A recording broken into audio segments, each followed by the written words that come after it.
राधे राधे प्रिय भक्तजनों, आपका स्वागत है आपके अपने YouTube channel magical world of Achyut पर। आज हम इस वीडियो में श्रीमद् भागवतम में नारद जी के पूर्व चरित्र का शेष भाग सुनेंगे। श्री सूत जी कहते हैं, शौनक जी देवर्षि नारद के जन्म और साधना की बात सुनकर सत्यवती नंदन भगवान श्री व्यास जी ने उनसे फिर वही प्रश्न किया। व्यास जी ने पूछा, नारद जी, जब आपको ज्ञान उपदेश करने वाले महात्मा गण चले गए तब आपने क्या किया? उस समय तो आपकी अवस्था बहुत छोटी थी। स्वयंभू आपकी शेष आयु किस प्रकार व्यतीत हुई और मृत्यु के समय आपने किस विधि से अपने शरीर का परित्याग किया? देवर्षि, काल तो सभी वस्तुओं को नष्ट कर देता है। उसने आपकी इस पूर्व कल्प की स्मृति का कैसे नाश नहीं किया? नारद जी ने कहा, मुझे ज्ञानोपदेश करने वाले महात्मा गण जब चले गए तब मैंने इस प्रकार अपना जीवन व्यतीत किया। यद्यपि उस समय मेरी अवस्था बहुत छोटी थी। मैं अपनी माँ का इकलौता बेटा था। एक तो वह स्त्री थी, दूसरी मोर और तीसरी दासी थी। मुझे भी उनके सिवा और कोई सहारा नहीं था। उन्होंने अपने को मेरे स्नेह पाश से जकड़ रखा था। वह मेरे योगक्षेम की चिंता तो बहुत करती थी, परंतु पराधीन होने के कारण कुछ भी नहीं कर पाती थी। जैसे कठपुतली नचाने वाले की इच्छा के अनुसार ही नाचती है, वैसे ही यह संसार भी ईश्वर के अधीन है। मैं भी अपनी माँ के स्नेह बंधन में बंधकर उस ब्राह्मण बस्ती में ही रहा। मेरी अवस्था केवल 5 वर्ष की थी। मुझे दिशा, देश और काल के संबंध में कुछ भी ज्ञान नहीं था। एक दिन की बात है, मेरी माँ गौ धोने के लिए रात के समय घर से बाहर निकली। रास्ते में उसके पैर से सांप छू गया। उसने उसे डस लिया।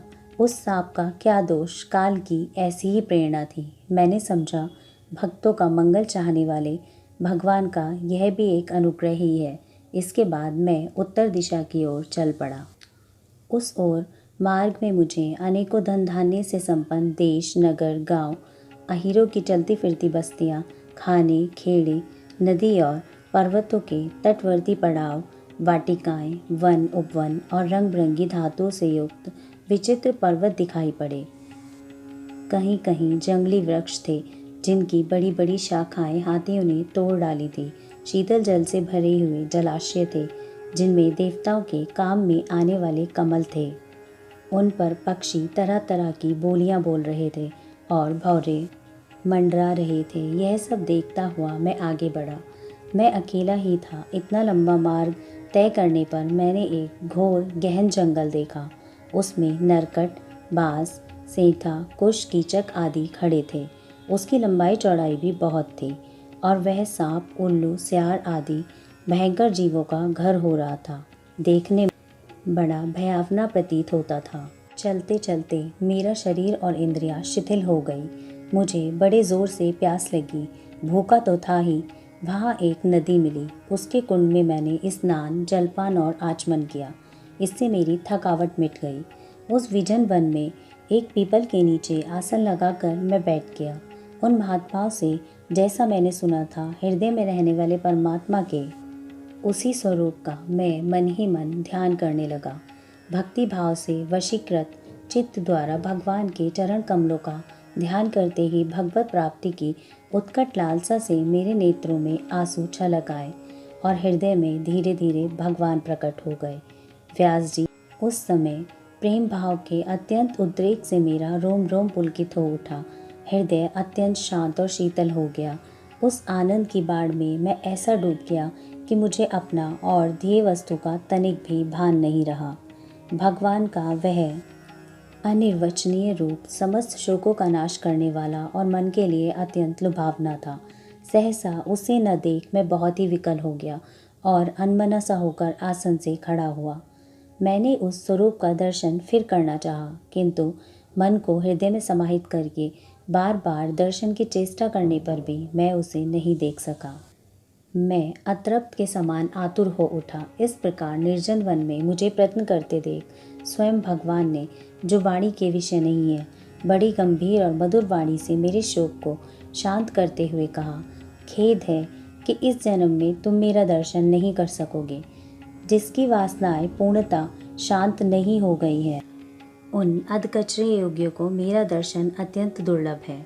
निष्पाप बालक, तुम्हारे हृदय में मुझे प्राप्त करने की लालसा जागृत करने के लिए ही मैंने एक बार तुम्हें अपनी रूप की झलक दिखाई है।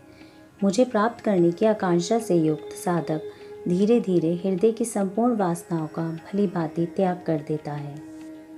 अल्पकालीन संत सेवा से ही तुम्हारी चित्तवृत्ति मुझ में स्थिर हो गई है।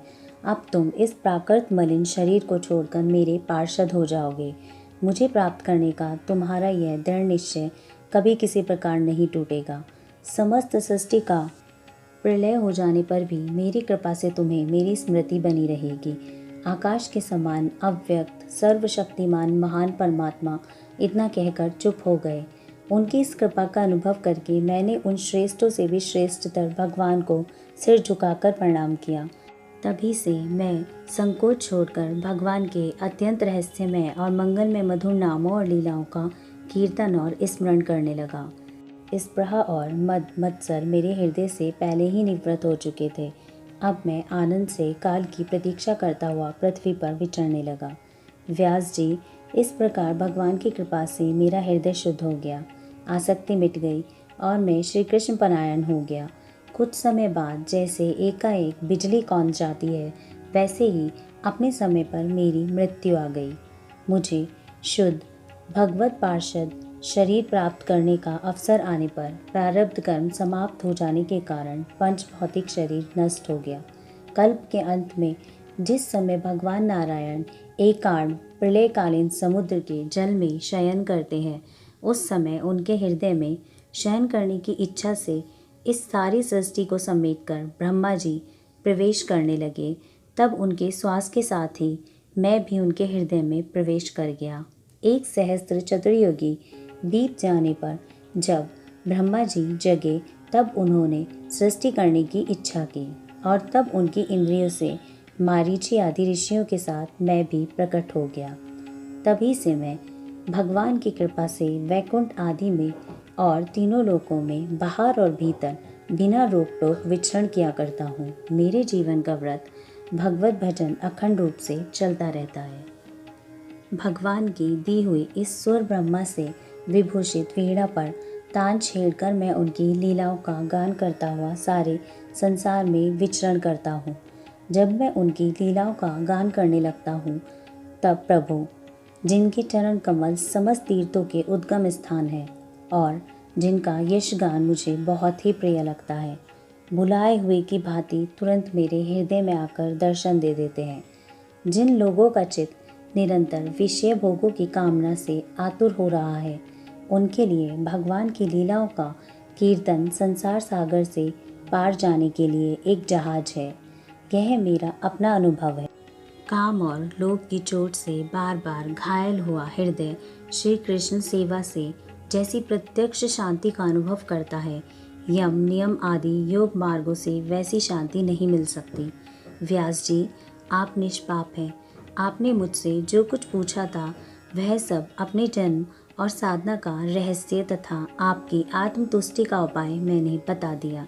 श्री सूत जी कहते हैं, शौनक आदि ऋषियों देवर्षि नारद ने व्यास जी से इस प्रकार कहकर जाने की अनुमति ली और वीणा बजाते हुए स्वच्छंद विचरण करने के लिए वे चल पड़े।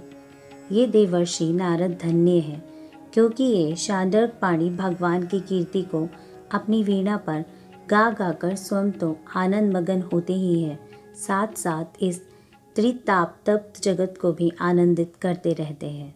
राधे राधे।